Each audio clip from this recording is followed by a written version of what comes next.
తిరుమలలో శ్రీ వెంకటేశ్వర స్వామివారి మూల విరాట్ స్వామివారిది కాదని, అమ్మవారిదని, శివుడిది అని, కుమారస్వామిదని, బుద్ధుడిదని కొన్ని వాదాలు జరిగాయి పూర్వం.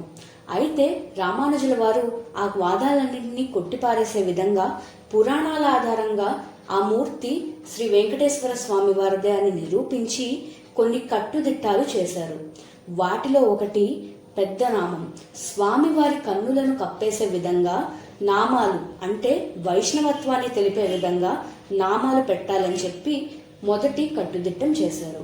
అయితే స్వామివారి మూల విరాట్కు అభిషేక సమయంలో మాత్రమే ఆ నామాలను సడలింపు చేస్తారు.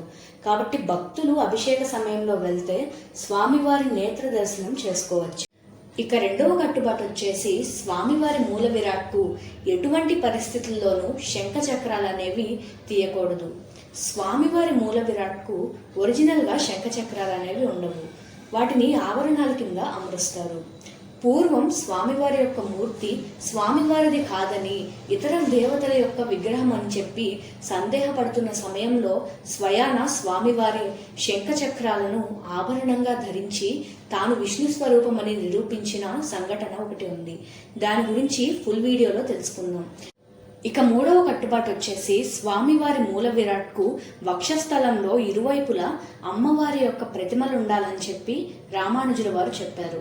ఈ మూడు కట్టుబాట్లని ఎప్పటికీ అర్చకులు ఆచరిస్తూనే ఉంటారు.